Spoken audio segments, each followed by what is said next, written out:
ہمارے پاس جب لوگ آتے ہیں اور وہ داخل طریقت ہوتے ہیں تو ہم جو بنیادی چیزیں ان کو بتاتے ہیں تو ان میں سے ایک چیز یہ لازمی بتاتے ہیں کہ رزق پاک نہیں ہوگا تو باطن روشن نہیں ہوگا۔ یہ بنیادی بات ہے۔ اگر رزق پاک نہیں ہے تو میرے حضور نے ارشاد فرمایا کہ ایک بندہ سفر کر کے کعبۃ اللہ کے صحن میں پہنچتا ہے اور کعبے کے پردوں کو تھام رہا ہے، وہ یمد یدیہ، اور لمبے لمبے ہاتھ کر کے کہتا ہے اے اللہ، لیکن اس کا کھانا حرام ہے، اس کا پینا حرام ہے، اس کا لباس حرام ہے، وہ غزیہ بالحرام، اس کو غذا حرام سے دی گئی ہے۔ میرے حضور نے فرمایا اس کی کوئی دعا قبول نہیں ہوگی۔ سفر کیا، جنگل پہاڑ کاٹے، سمندروں کو پاٹ کر کے آگے گیا، ہواؤں کے کلیجے چیر کے آگے بڑھا، مہینوں کی مسافتیں طے کر کے گیا اور کعبۃ اللہ کے سامنے کھڑا ہے، سین حرم میں مطاف میں کھڑا ہے، لیکن اس کا جسم حرام سے پلا ہے، اس نے جو پہنا ہے اس لباس کا تانا یا بانا حرام کا ہے، اس کو غذا حرام کی دی گئی ہے، اس نے پیا حرام کا ہے، اس نے کھایا حرام کا ہے، تو پھر اس کا یہ سارا سفر رائے گاں چلا جائے گا، اس کو کچھ نصیب نہیں ہوگا۔ تو سب سے پہلی شرط اس عنوان سے عقل حلال ہے، اس کے بعد پہ صدق مقال ہے کہ آپ کی زبان جھوٹ نہ بولے۔ جب کوئی شخص جھوٹ بولتا ہے، روحانیات تو دور کی بات ہے، اللہ کے فرشتے اس سے 1 میل دور ہٹ جاتے ہیں۔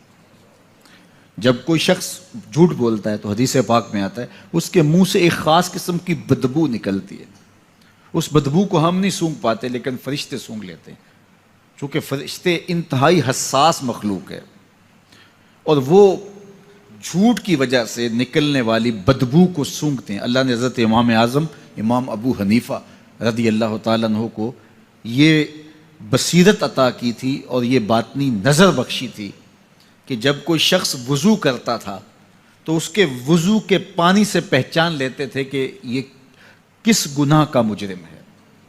جب بندہ وضو کرتا ہے تو وضو سے ہاتھوں کے گناہ جھڑتے ہیں، منہ کے گناہ جھڑتے ہیں، تو وہ وضو کے پانی سے اس بات کو محسوس کرتے تھے۔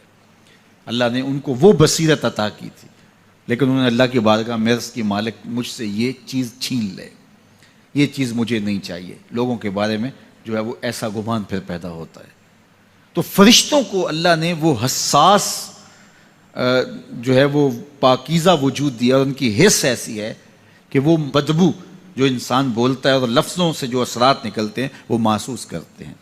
تو جب کوئی شخص جھوٹ بولتا ہے تو اس کے جسم سے، اس کی زبان سے جھوٹ کے ساتھ بدبو نکلتی ہے، اللہ کے فرشتے 1 میل دور تک پیچھے ہٹ جاتے ہیں۔ تو مجھے بتائیے جو شخص جھوٹ بولتا ہو کیا اسے کوئی روحانی مرتبہ مل سکتا ہے؟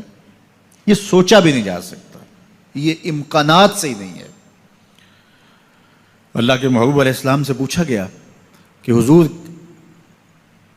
کوئی مسلمان، کوئی مومن کیا بزدل ہو سکتا ہے؟ فرمایا نہیں، وہ بہادر ہوتا ہے، لیکن ہو سکتا ہے کبھی اس سے بزدلی بھی سرزد ہو جائے، انسانی کمزوری ہے، کبھی انسان بہت طاقت میں ہوتا ہے اور کبھی انسان کمزور بھی پڑ جاتا ہے۔ فرمایا ہو سکتا ہے کبھی اس سے ہو بھی جائے۔ پھر پوچھا کہ بخل کر سکتا ہے؟ فرمایا نہیں، مومن سخی ہوتا ہے لیکن ہو سکتا ہے کبھی اس سے بخل بھی ہو جائے، کبھی کبھی دولت اسے اچھی بھی لگنے لگ جاتی ہے، جس طرح فرمایا گیا کہ اولاد مبخلتن مجبنتن، یہ جو اولاد ہوتی ہے یہ بندے کو بخیل بھی بنا دیتی ہے اور بزدل بھی بنا دیتی ہے۔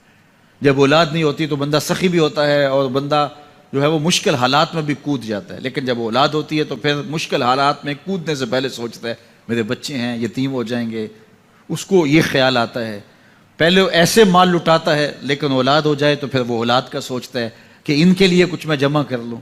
تو اولاد فرمایا میرے حضور نے کہ مبخلہ و مجبنہ، یہ بخیل بھی کر دیتی ہے اور یہ کمزور اور بزدل بھی بنا دیتی ہے۔ تو مومن ہوتا بہادر ہے لیکن ہو سکتا ہے کبھی اس سے بزدلی بھی ہو جائے، مومن سخی ہوتا ہے لیکن کبھی ہو سکتا ہے اس سے بخل بھی ہو جائے۔ لیکن تیسرا سوال حضور سے پوچھا گیا کہ مومن جھوٹا ہو سکتا ہے؟ تو اس پہ 2 ٹوک کہا، نہیں جھوٹا نہیں ہو سکتا، یہ نہیں ہو سکتا کہ مومن ہو اور جھوٹا ہو، وہ سچ بولنے والا ہوگا۔